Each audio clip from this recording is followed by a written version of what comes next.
select force performance of Tall Tales and Heroes.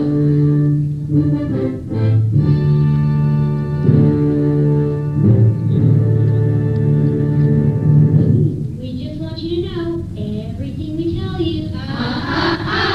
Almost everything we tell you is absolutely, almost absolutely true. So, sit back, relax, and enjoy the show.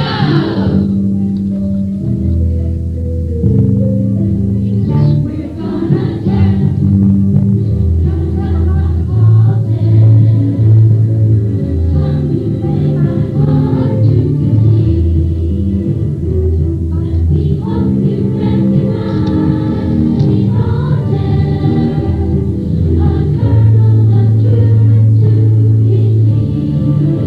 We're gonna get all about our heroes, some who go way back in history. But now we're confessing, we will keep you guessing. Are they real? Are they real? Are they real or just a fantasy? What does that mean? Why do people tell soft tales? Because they're fun and they make people laugh at their problems. And the bigger the problem, the bigger the story.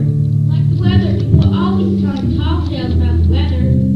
Like last summer, remember how wet it was? How wet was it? It was so wet, folks had to jump in the river to keep from drowning.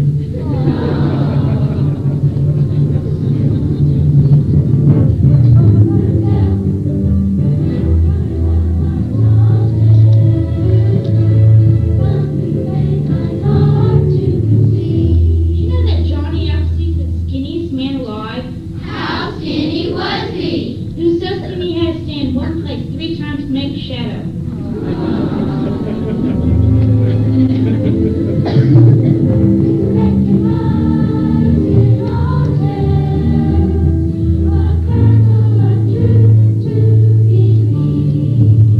Did you know that Vegas Bill was the fastest man alive? How fast was he? He was so fast that good people see him. One say here he comes, one say here he is, one say there he goes.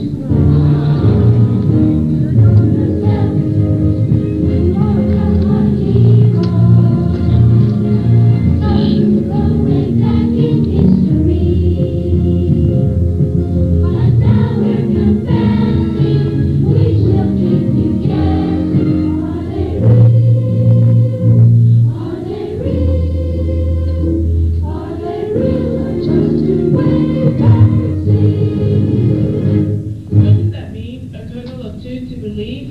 It means a lot of tall tales started out being true. The more we talked about the heroes, the truer they got. And the heroes? Same thing. The more people talked about the heroes, the bigger they got. Were they real people? Some of them were, but I'm not going to tell you which ones. Then how will I know? Look it up!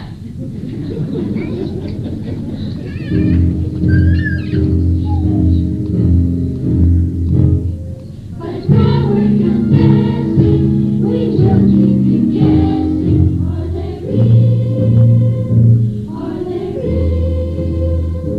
Are they real? Or just you wait and see.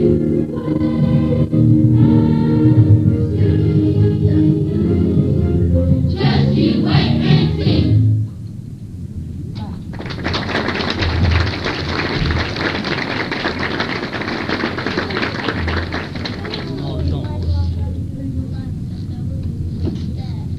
Do you know how to spot a hero? No, how?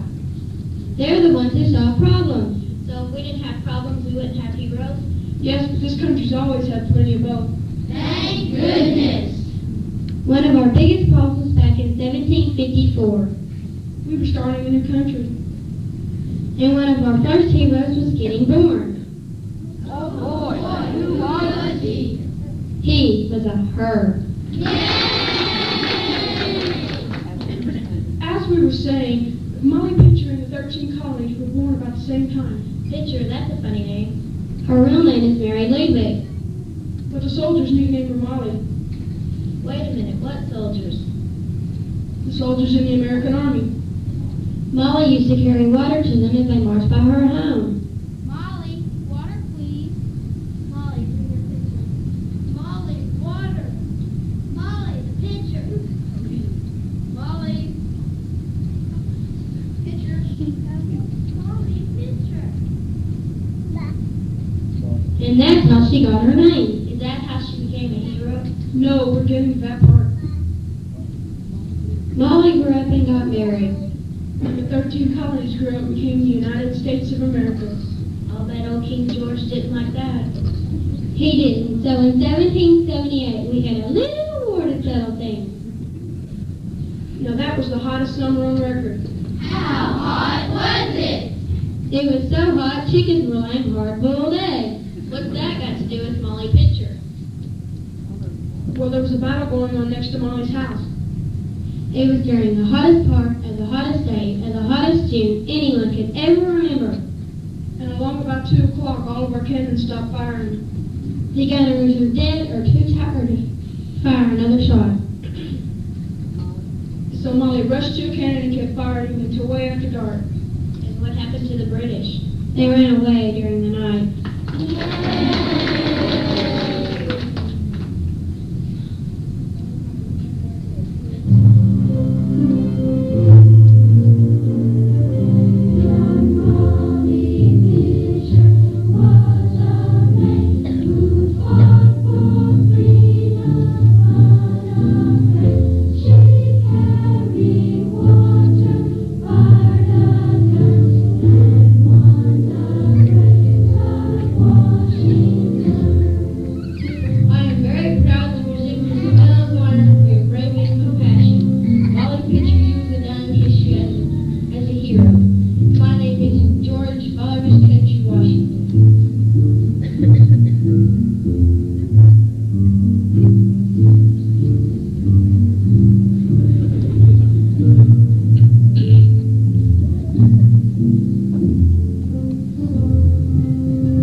He helped John Paul Jones stop the Navy and win the war. Are you sure he's a hero?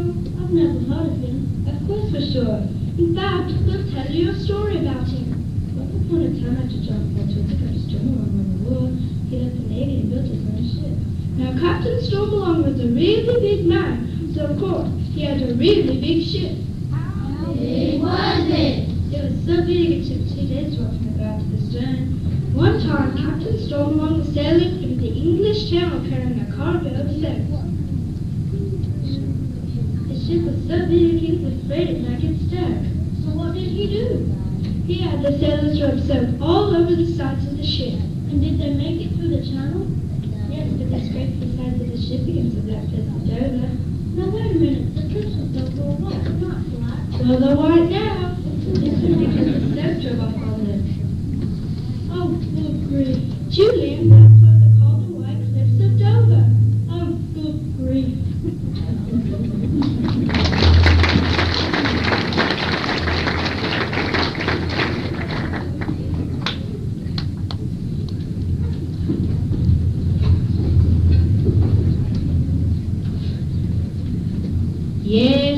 Dave Crockett threw the barrel right out of the tree. Oh, wait, back up a minute.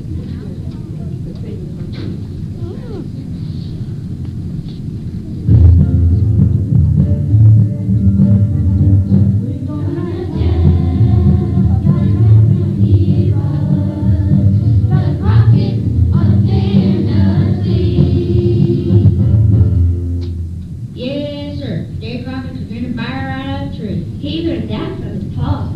Yep, his pa could jump backward over a fence when he was 85. And his wife could laugh bark off a tree.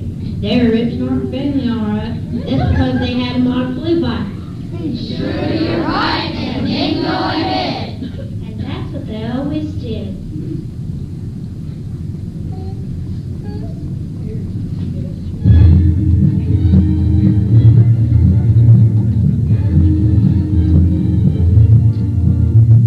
Because he was a hero. Every story that we know. He won a place in history with his philosophy. Be sure you're right, and then go ahead. Be sure you're right, then do it. Get every fact before you act, and then get right to it.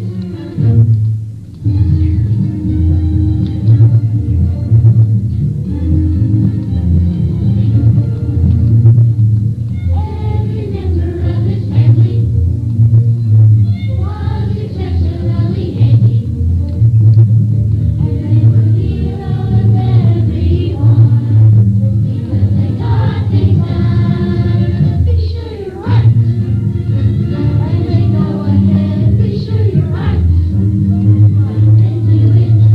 Get every fact before you act, and then get right to it.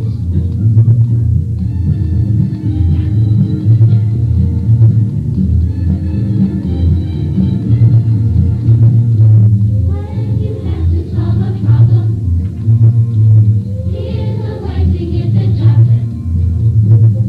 You just remember Davy Crockett's line, and it'll come out just fine. Be sure you're right, and then go ahead. Be sure you're right, then do it. Get every fact before you act, and then get right to it. Keep doing it. When Davy grew up, he decided to run for Congress. That's when Andrew Jackson was president. But it was after Dave came back from Washington that he had his greatest adventure.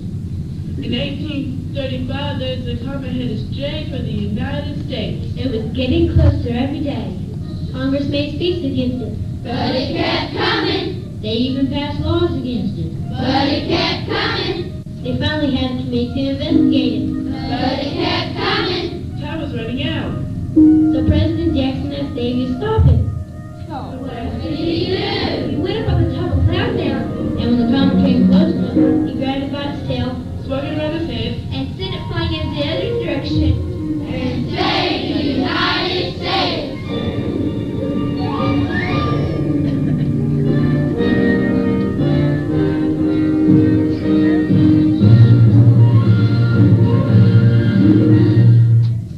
now if you doubt that story, just look up Halley's Comet.